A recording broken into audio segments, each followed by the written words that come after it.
Hello everyone, I'm Elfowls, and welcome to another draft analysis for the channel. This is going to be an exciting one. I'm actually part of the Smogon Draft League Winter Seasonal 2024, and this is a really cool draft to be a part of. It's going to be a tour. I think it's round robin at first, and then it will end up being a top bracket. Not even sure how many people signed up, but I think it's like a couple hundred. Couldn't tell you the exact number, but yeah, this is going to be good. So basically, I was put in a pool. We have a bunch of pools. I'm in pool number 13 out of so many, I don't know. And in that pool, I'm position number 7 of 8. And we had 8 Pokemon to draft, 90 points total. And I'll have a point tally going as I take you through this little analysis, so you'll be able to see what's up with that. Basically, that's about it, right? So let's just get right into the draft.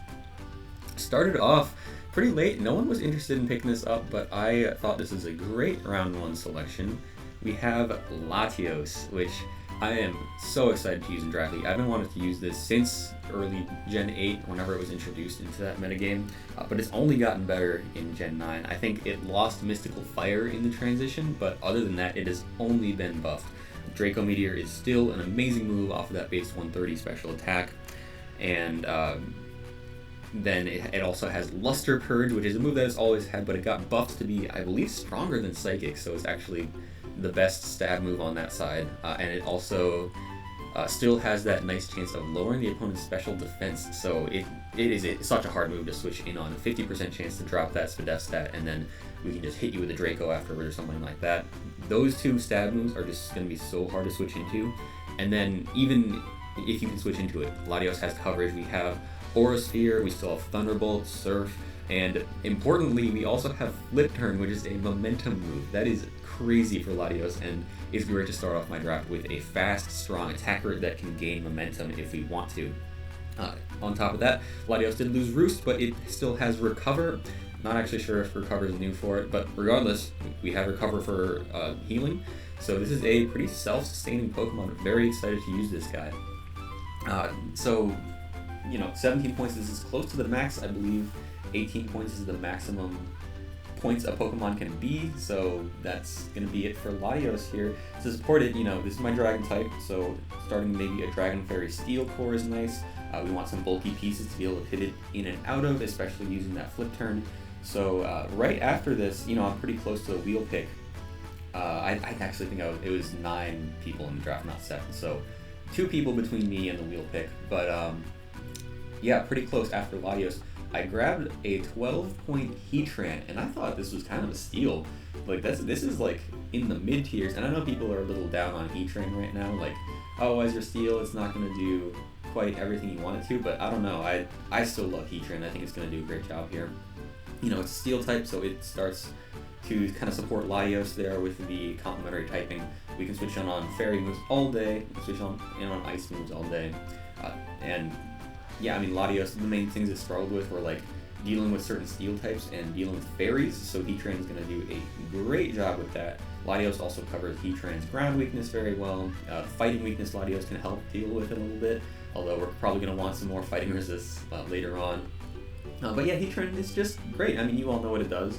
I'm going to be using it as a bulky attacker, very offensive Pokemon sometimes with that great special attack stat, or just go all in on bulk. It can definitely wall some special threats without even trying, just with like a leftover set. And this also brings me my first Hazard Setter with Stealth Rocks, and a great Sol Breaker with Taunt and Magma Storm and stuff like that. So Heatran, very versatile mon. Excited to use it again. It's Heatran. What do you want me to say? So next up, we are going to pair Heatran up with Serperior. I am very shocked that Serperior made it back to me here. It was a round 1 pick in a lot of pools, so I was very happy with it. As you can see, this is my Terramon. The way Terra works in this draft is that you can have up to 2 Terra Captains. They need to total up to 25 points or less in their point totals. So Serperior at 17 points with one of my Terra Captains leaves me for up to 8 points with my other Terra Captain, so we'll keep that in mind moving forward. Other than that though, Serperior, this thing is going to wreak havoc in draft, I think, with just the contrary Leaf Storms. It's going to do a great job just stacking on boosts, being fast, being strong.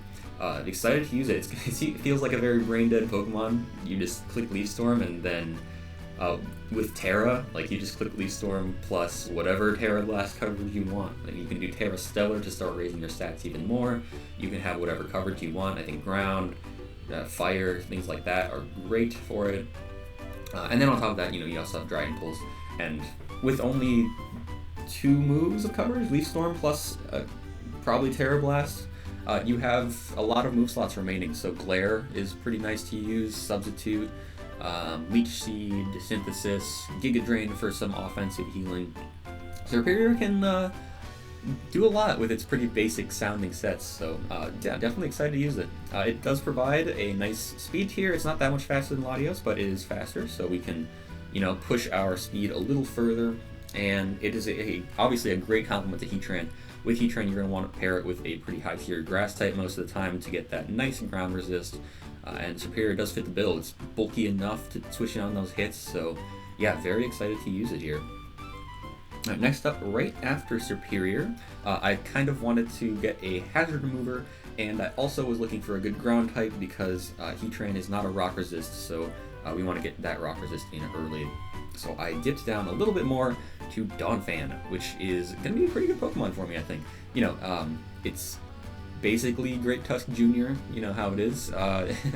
Good attack, good defense, just very bulky on the physical side. It's going to be a tank for us. But the most important thing, of course, is Rapid Spin and the utility of that ground typing. We have an electric immunity, we have a rock resist. Every draft, or almost every draft, needs a good ground. So here we are with Donphan. Not too much to say about it otherwise. It has plenty of utility. Earthquake's going to be strong. We have Ice Spinner and Ice Shard as ice coverage and priority. We have Knockoff, I think Body Press, and this is also another Stealth Rock user, so yeah, definitely excited to use Donphan. That's about it though, so yeah, we're going to move on. This is actually a pretty short draft because we're already halfway through, and looking at the top 4 picks, there's a few things we're lacking. So look at Iron Bundle, and then look at my team. And yeah, we do need an answer to that. And generally, I just need some special bulk that varies a little bit more than Heatran, right? So next up, this is going to be a little bit of a weird pick, but I went with Umbreon as pick 5, as also my Terra Captain because it is 8 points. So Umbreon, a lot of people are going to say it's pretty passive, and that's true, yeah. But I do think that it's going to be very important for me. Like I said, that Iron Bundle matchup looked absolutely terrible for me, so this is going to shore that up a little bit. It's essentially just going to be my piece that says, you can't just bring a special attacker with amazing coverage and beat my whole team, right? That's not an auto win. You need to play around Umbreon. You need to bring Taunt. You need to bring some kind of way to take advantage of its passivity, and just slapping a Specs on a strong attacker is not going to do it. Umbreon is too bulky for that. So that was the main idea here. I just want to discourage that kind of behavior from my opponents. So, I mean, as a mono, yeah, Umbreon is obviously passive, but it can do some stuff. I've seen this in some leagues used to check, someone checked a Baxcalibur using Dragon Dance with this Umbreon, and it actually worked really well. Foul Play helps you do that a lot to check physical attackers. And of course, on the special side, we just have special bulk all day, and even Calm Mind is an option for Umbreon. You can boost alongside boosting special attackers, so that's still an option for us. On top of that, Terra is going to be important to make sure that nothing's taking advantage of Umbreon's weaknesses. You really are going to have to bring stall breakers if you want to beat this Umbreon, and that's not a tough ask, but it's something I want to force out from my opponents. So that's kind of the logic behind Umbreon. Next up, in the last 3 slots, so with this back half of the draft, I was looking to just fill a few roles. So one was a Dark type, which Umbreon helps with. That's going to help a lot out against Psychic Spam. You have Psychic Terrain, you have Ispathra, stuff like that I do not want to be an auto win against my team either. So that was my Dark type. Wanted a Water type to finish off my Fire Water Grass core that I started with Heatran and Serperior. Wanted a Fairy to help finish off my Fairy Dragon Steel core with Heatran and Latios. Wanted a Pokemon around base 100 speed tier, because that is a pretty important gap to fill. Right now we are dropping from 110 at Latios to 77 with Heatran, so pretty big gap in there. We want to fill that in. 100 is a great speed tier to get. I'm looking for, hopefully on top of that, a grounded poison to prevent toxic spikes from being easy. That's not too important because, you know, Donphan can be pretty good against poison types, and it's a spinner. And then I also am kind of looking for something that can spam nice close combats as another way to deal with steel types and the likes. So that's a lot for 3 slots, but I think I did get it. I have a pretty decent amount of points remaining here. So in round 6, I actually grabbed Palafin for 18 points. Yeah, no one in my pool drafted this guy, so this is really going to tie the team together here. It's a little bit more quote-unquote immediate offense, and you know what I mean by that. It's like you do need to switch it in once first before it can really get much going. But aside from that, like alongside Latios, this is just gonna nuke through teams. I'm gonna love using Palafin here. It's a physical attacker, which I don't have too much of yet, at least as far as fast physical attackers, so that's gonna be helpful. Jet Punch is great priority. It's my water type, so it's going to help check, you know, opposing waters occasionally. Mostly here to check fire types, a little better than something like Heatran might be able to. It's base 100, so we have that speed tier covered. Yeah, I mean, it's Palafin. You all know what it does. It's going to be amazing in this draft, and I think it really, like, helps tie that, like, Heatran and Serperior together. That's just an amazing top tier core to work with, that Fire, Water, Grass core. So yeah, can't complain about Palafin at all. So with this high tier pickup, I only had 8 points left, and I'm still looking to get my Fairy. I'm still looking to get a Grounded Poison, and maybe some, like another fast attacker. So to start off these last 2 picks, I ended up going with Darkspun as my Fairy. And Darkspun's a little weird on this team, I'll admit. It's also a little bit passive like Umbreon, so there's a bit of role overlap. And there's also role overlap with Heatran because this is a fire immunity, but that's not that useful on this team. We already have a Palafin, we have a Latios and a Heatran, and a Donphan, so like, you know, we'll see how useful that is, but at least we're supporting Serperior's fire weakness quite a bit, so I think this will still be good for my team. Darkspun, you know, it's physically bulky and it has a wish, so it can definitely wall up on a few offensive dragons and fighting types.